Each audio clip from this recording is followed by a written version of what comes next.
What's up, dude? A zoo might mean something. The Como Zoo might mean something. The Minnesota Zoo might mean something. So, okay, somebody might go on a date. They might go to the zoo. All right, somebody might film it. So, we have two zoos here in the Twin Cities. The first one is the Minnesota Zoo, and that's the big zoo. That's the zoo that you go to, and it costs like $24 a ticket to go there.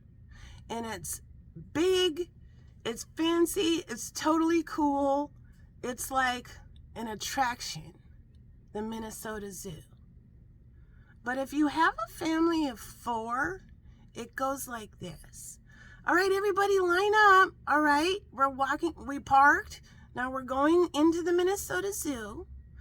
We line up now. We go to the person at the cash register there. And we say, 4. They say, did you park in the parking lot? Yes. That's another $10 charge. It now costs $110 for a family of 4 to walk through the door of the Minnesota Zoo. So that's a lot of money.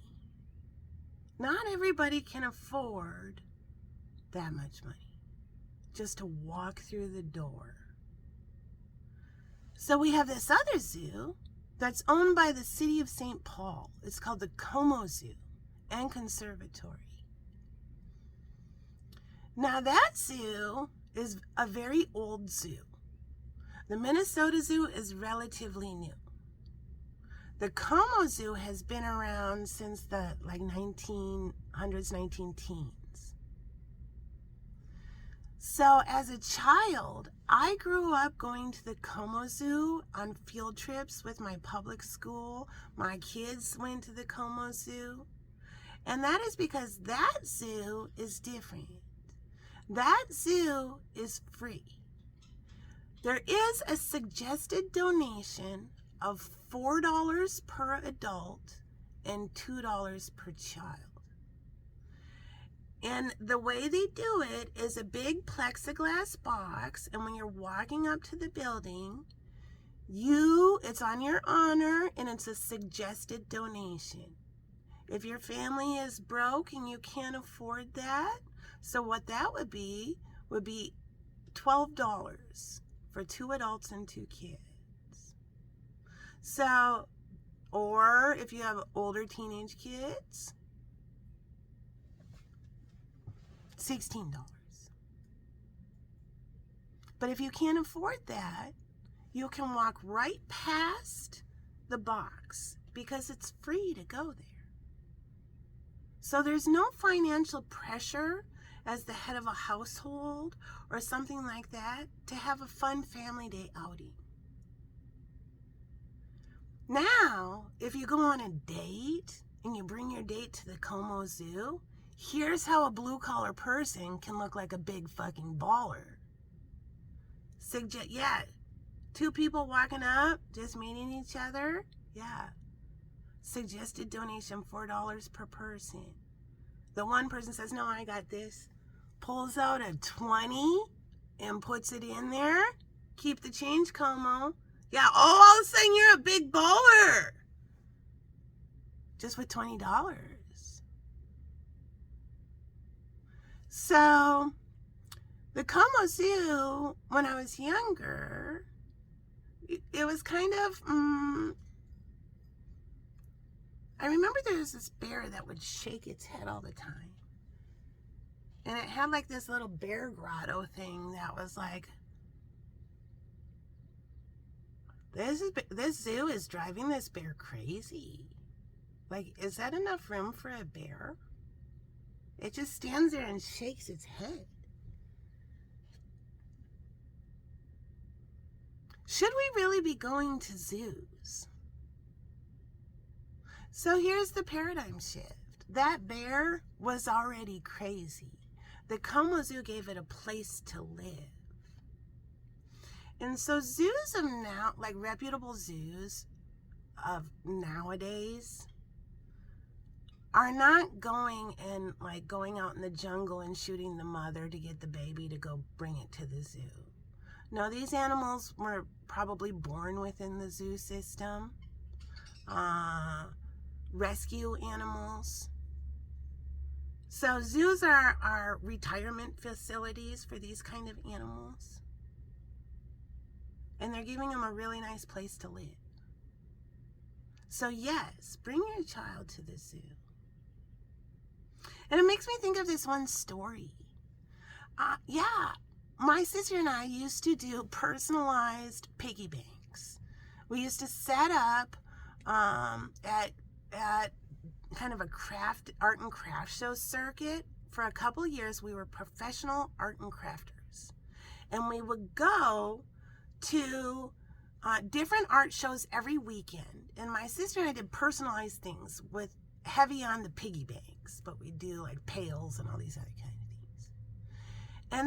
And you'd start seeing the same artisans at every show that were also doing the circuit. And that's how we made our living. And there was one at the Como Zoo. And this man came. He was an Amish man, a very short man, very kind man. And we had seen him and we knew him from other shows. And he always brought his 2 sons with him. And they were in full Amish clothing. And they lived an Amish lifestyle. But he was a little more open-minded, I guess you would say. He had a wife and some daughters at home who would do their handicrafts. He would sell jams, handicrafts, all sorts of different Amish things. And he would have a little notebook with, it looked like a little golf pencil, where he would write out his math to figure out what everything cost. And I remember talking to him and saying, here we are again. And he was a very kind man. And I said, how was your night last night? And he said, really great. We came into town and and they spoke Pennsylvania Dutch amongst themselves. And he had kind of an interesting accent on his English. And he said, a friend of our family who is not Amish owns a motorboat.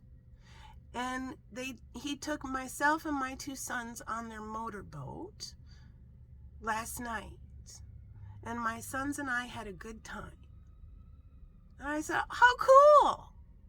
He said, I wish I could duplicate myself so I could allow my sons to go through the zoo. They have never been to a zoo. And I said, my sister is here. She can watch my booth. And if you want to allow your sons to see the zoo, I am willing to take them through the zoo real quick. And he said, yes. Yes, will you take my sons through the zoo? And I said, yes. And I talked to my sister, and she said, absolutely. Let those kids see the animals. And so I walked up. And I remember specifically, we were by the orangutans, and these boys were in their full Amish gear with their hats, and I watched this group of inner city, they happened to be inner city black kids, totally checking out these Amish kids that were the same age as them, and the Amish kids totally looking at them, and then the Amish kid looking at the orangutan, and then looked at his brother and said, I can see your teats.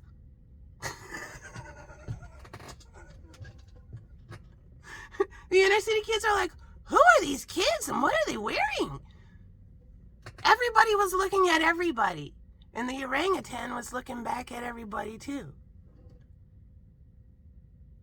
I remember walking by different animals, and one of the brothers, and they were like 9 or 10 years old, like real close in age. One of the brothers said, I've only seen this in a book. And that dad was pretty cool. He was allowing his children to have experiences. But they were definitely Amish.